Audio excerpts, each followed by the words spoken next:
청취자 여러분, 안녕하세요. 오늘 저희는 요즘 부쩍 눈에 띄는 현상, 바로 그 캐나다로 향하는 인도인들의 급증에 대해 함께 파헤쳐 보려고 합니다. 네, 안녕하세요. 이게 단순한 유학이나 취업을 넘어서 아예 삶의 터전을 옮기는 분들이 늘고 있다는데요. 맞습니다. 저희 손에는 이 현상을 분석한 흥미로운 블로그 글이 있습니다. 단순히 더 나은 삶을 찾아서 이런 막연한 이유 너머에 이 글이 짚어내는 인도 사회의 구체적인 현실, 네, 그리고 캐나다의 정책들이 어떻게 맞물려 돌아가는지 그 속사정을 좀 집중적으로 들여다보겠습니다. 네, 좋습니다. 자, 이 글이 제시하는 핵심들 한번 파고들어 볼까요? 네, 캐나다 내 인도 커뮤니티의 성장은 정말 주목할 만한데요. 오늘 저희는 이 블로그 글을 길잡이 삼아서 표면적인 이유를 넘어 인도인들이 왜 캐나다를 매력적인 대안으로 여기게 되었는지 그 복합적인 요인들을 하나하나 살펴보려 합니다. 복합적인 요인이요? 네, 막연한 동경이라기보다는 상당히 현실적이고 뭐랄까 때로는 좀 전략적인 선택의 결과라는 점을 아마 발견하게 되실 겁니다. 아, 전략적인 선택이요? 흥미롭네요. 이 글에서 가장 먼저 강조하는 건 역시나 삶의 질에 대한 기대군요. 네, 그렇죠. 14억 인구 대국인 인도의 그 역동성 이면에는 부족한 공공의료 시스템이나 좀 심각한 환경오염 같은 현실적인 문제들이 분명 존재한다고 이 글이 지적하는데요. 맞습니다. 반면 캐나다는 어떤 이미지로 그려지고 있나요? 캐나다는 아무래도 공공의료 시스템 덕분에 아파도 큰 비용 걱정이 좀 덜하고 또 깨끗한 공기, 안전한 환경 이런 게 보장되는 곳이라는 인식이 강하게 작용하고 있습니다. 아, 그렇군요. 이 블로그 글은 특히 그 자녀에게 더 나은 환경을 물려주고픈 인도 부모들의 마음을 움직이는 강력한 끌림 요인으로 이 부분을 분석하고 있어요. 아이들을 위해서요? 네. 단순히 돈을 버는 문제를 넘어서 그 건강하고 안전하게 살아갈 수 있는 환경 그 자체를 중요하게 여기는 거죠. 인도의 현실과 좀 대비되면서 캐나다의 안정적인 시스템이 더 매력적으로 보이는 겁니다. 말씀하신 것처럼 환경이나 의료 같은 그런 기본적인 삶의 조건이 정말 중요한 이유군요. 네. 근데 이 글은 또 다른 아주 현실적인 이유를 지적합니다. 바로 캐나다의 이민 시스템하고 인도인들의 조건이 정말 기가 막히게 잘 들어맞는다는 점인데요. 이걸 뭐랄까? 찰떡궁합이라고 표현해도 될 정도라고요. 네, 맞아요. 그게 상당히 흥미로운 지점입니다. 캐나다는 익스프레스 엔트리라고 하는 그 점수 기반 시스템을 통해서 숙련된 인력 이민을 받거든요. 네, 점수 기반이요. 학력, 경력, 나이, 그리고 특히 영어 능력, 이게 핵심 평가 요소죠. 영어 능력. 네. 그런데 아시다시피 인도는 영어가 공용어 중 하나로 널리 쓰이고 또 고등교육 이수율도 높습니다. IT, 엔지니어링, 의료 분야처럼 캐나다가 필요로 하는 전문직 경력자도 많고요. 아, 그러니까 캐나다가 우리는 이런 사람 원해요 하고 기준을 딱 제시하면 인도에는 바로 저요 하고 손들 수 있는 자격을 갖춘 사람들이 상대적으로 많다는 거군요. 정확합니다. 네. 다른 비영업권 국가 지원자들에 비해서 언어 장벽이 훨씬 낮고 필요한 학력과 경력을 갖춘 인재 풀 자체가 넓다는 것이죠. 그렇군요. 이 블로그 글은 바로 이 지점이 다른 어떤 요인보다도 인도인들의 캐나다 이민 문턱을 실질적으로 낮춰주는 아주 결정적인 역할을 한다고 분석합니다. 아, 뭐랄까 캐나다 이민 시스템이 마치 인도의 인재들을 염두에 두고 설계된 것처럼 보일 정도라는 거예요. 와, 시스템적인 궁합이 진짜 중요하군요. 네, 그렇죠. 그런데 또 다른 경로? 바로 유학 후 이민이라는 길도 인도 중산층에게 아주 매력적이라고 하던데요. 이 글에서는 이걸 단순한 유학이 아니라 거의 가족 이민 프로젝트처럼 활용하는 경향이 있다고 분석하더라고요. 맞습니다. 그 인도 중산층은 자녀 교육에 대한 투자를 매우 중요하게 생각하는데 캐나다의 유학 시스템이 그 투자에 대한 확실한 출구 전략을 제공하는 셈입니다. 출구 전략이요. 네. 캐나다 대학 졸업 후에 취업 비자를 받고 일정 기간 경력을 쌓으면 영주권 신청 자격이 주어지니까요. 아, 네네.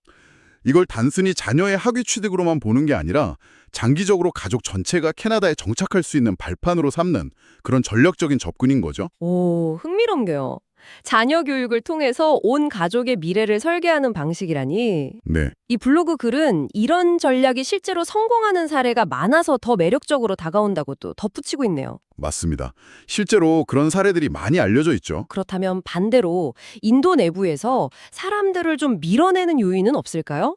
이 글에서는 이 부분도 상당히 비중 있게 다루고 있던데요. 물론입니다. 그게 바로 인도의 경제 상황, 특히 청년들이 겪는 어려움입니다. 아, 청년 문제요. 네. 인도는 세계에서 가장 젊은 인구 구조를 가졌지만 양질의 일자리는 그 속도를 따라가지 못하고 있거든요. 일자리가 부족하다. 이 글에 따르면 극심한 경쟁률의 공무원 시험이나 아니면 아주 제한적인 대기업 채용 외에는 안정적인 커리어를 쌓기 어렵다. 이런 인식이 꽤 팽배해 있다고 합니다. 상대적으로 낮은 임금 수준도 문제고요. 젊고 유능한 인재들이 정말 많은데 정작 국내에선 기회를 찾기 어렵다는 거군요. 네, 그렇죠. 이런 상황이 약간 탈출 심리를 부추길 수도 있겠네요. 그렇습니다. 여기서는 내가 아무리 노력해도 미래가 좀 불투명하다 이런 좌절감이 젊은 세대를 해외로 눈 돌리게 만드는 강력한 밀어내는 요인, 푸시 팩터로 작용하는 것이죠. 푸시 팩터. 네. 이 블로그는 특히 이런 상황에서 캐나다가 단순히 일자리가 아니라 더 나은 커리어, 그리고 장기적인 경제적 안정을 약속하는 땅으로 비춰진다고 분석합니다. 아, 그냥 일자리가 아니라 커리어와 안정성. 네. 앞서 말한 그 이민 시스템의 이점과 이게 딱 맞물리면서 캐나다가 더욱 매력적인 대안으로 떠오르는 거죠. 자, 그럼 캐나다로 가기로 마음먹었다고 해도 사실 낯선 땅에 정착하는 건 쉽지 않을 텐데요. 그렇죠. 이 부분에서 또 다른 중요한 요인이 등장합니다. 바로 이미 캐나다에 형성된 그 거대한 인도 커뮤니티의 존재죠. 이 블로그는 이 커뮤니티의 힘을 상당히 강조하던데요. 네, 맞습니다. 이건 심리적인 안정감과 또 실질적인 도움 모두에 해당되는 이야기입니다. 예를 들어 브리티시 콜롬비아 주의 서리, 나 온타리오 주의 브램튼 같은 도시들. 네, 들어봤어요. 이런 곳은 이미 인도계 인구가 도시 전체 인구의 상당 부분을 차지할 정도로 아주 큰 커뮤니티를 이루고 있습니다.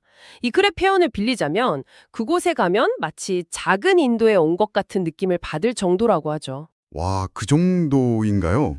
단순히 같은 민족이 그냥 모여 사는 걸 넘어서는 의미가 있다는 거군요. 그렇습니다. 단순히 인도 식료품점이나 사원을 이용하는 수준을 넘어서 이미 탄탄하게 구축된 사회적 연결망, 그러니까 서로 돕고 정보를 나누는 그런 관계망이 있다는 것이 중요합니다. 아, 네트워크. 네.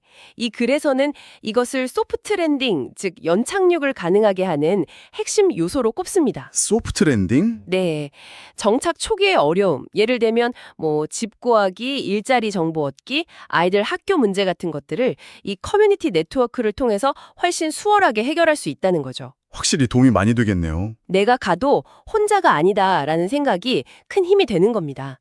이런 기반 없이 정말 맨 땅에 헤딩해야 하는 다른 나라들에 비해 훨씬 부담이 덜한 선택지가 되는 거죠. 네, 확실히 정착 과정의 어려움을 크게 덜어줄 수 있겠습니다. 자, 마지막으로 이 글이 짚는 포인트는 캐나다라는 국가 자체의 이미지입니다. 바로 다문화주의, 그리고 상대적으로 낮은 차별 수준인데요. 이게 정말로 이민 결정에 큰 영향을 미칠까요? 매우 중요합니다. 특히 다양한 종교와 문화적 배경을 가진 인도인들에게는 더욱 그렇습니다. 그렇겠죠. 이 블로그 글은 캐나다가 정부 차원에서 다문화를 포용하고 인종이나 종교에 기반한 차별이 다른 서구 국가들에 비해 상대적으로 덜하다는 인식이 인도인들 사이에서 꽤 널리 퍼져 있다고 분석합니다. 아, 인식이 그렇군요. 네, 예를 들어 미국이나 유럽 일부 국가에서 나타나는 좀 노골적인 반이민 정서나 인종 갈등 사례들이 인도에도 알려지면서 상대적으로 캐나다의 톨러런스, 이 관용성이 부각된다는 것이죠. 그러니까 단순히 캐나다에서 살 수 있다, 이걸 넘어서 내 모습 그대로 존중받으면서 살 수 있다는 그런 기대감이 작용한다는 거군요. 맞습니다. 자신의 문화적 정체성을 유지하면서도 사회의 동등한 구성원으로 받아들여질 수 있다는 믿음, 이게 경제적 기회만큼이나 중요할 수 있습니다. 네. 이 글은 바로 이 점이 캐나다를 단순한 이민 목적지가 아니라 어쩌면 새로운 고향으로 여기게 만드는 중요한 심리적 요인이라고 강조합니다. 아, 새로운 고향이라는 인식까지. 자, 오늘 이 블로그 글을 통해 인도인들이 캐나다를 선호하는 이유들을 정말 다각도로 살펴봤습니다. 네. 정리해보면 정말 어느 한 가지 이유만으로는 설명하기 어려운 복합적인 현상이네요. 캐나다의 그 체계적인 이민 시스템과 영어 능력이라는 조건의 부합, 네, 그게 크죠. 그리고 인도의 청년 실업과 교육열이라는 밀어내는 힘, 네, 그렇죠. 그리고 이미 자리 잡은 커뮤니티에 끌어당기는 힘, 네, 그렇죠. 그리고 캐나다의 높은 삶의 질과 다문화주의라는 매력까지 이 모든 것들이 정말 절묘하게 맞물려 돌아가는 결과라고 이 글은 분석하고 있습니다. 그렇습니다. 이 블로그 글의 뭐랄까 핵심적인 분석은 인도의 밀어내는 요인들, 사회 경제적 불안이나 기회 부족 같은 것들하고 캐나다에 끌어당기는 요인들, 이민 정책, 삶의 질, 커뮤니티, 사회적 수용성 등 이게 특히 인도인들에게 유리한 방향으로 아주 강력하게 상호작용하고 있다는 점입니다. 아, 상호작용. 네, 구조적인 기회와 개인적인 동기가 이렇게까지 잘 맞아떨어지는 경우는 사실 드물죠. 이것이 최근 몇 년간 캐나다행 이민이 폭발적으로 증가한 배경이라고 설명할 수 있겠습니다. 네, 오늘 이 글 덕분에 한 현상의 이면을 훨씬 깊이 있게 이해할 수 있었던 것 같습니다. 네, 저도 흥미로웠습니다. 청취자 여러분께도 흥미로운 시간이 되셨기를 바랍니다. 한 사람, 한 가족의 이민 결정에는 이렇게 다 많은 사회적, 경제적, 문화적 맥락이 얽혀 있다는 것을 새삼 느끼게 되네요. 마지막으로 이 글의 분석 너머에 한 가지 더 생각해 볼 만한 질문을 던져볼까 하는데요. 네, 어떤 건가요? 오늘 논의된 이런 현실적인 이유들 외에도 혹시 인도와 캐나다가 과거에 같은 영국 연방, 커먼웰트 소속이었다는 역사적 공유 경험 있잖아요. 아, 영연방이요? 네. 이게 혹시 알게 모르게 작용하는 건 아닐까?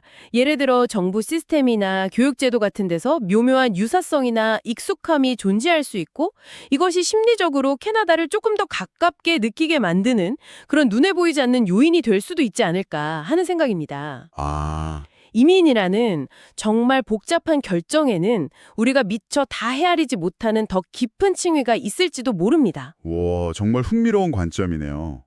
그 역사적 연결고리가 심리적 거리감에 미치는 영향이라 충분히 생각해 볼 만한 여지를 남겨주시네요. 네. 다음 시간에도 저희는 이렇게 흥미로운 분석과 함께 돌아오겠습니다. 감사합니다. 감사합니다.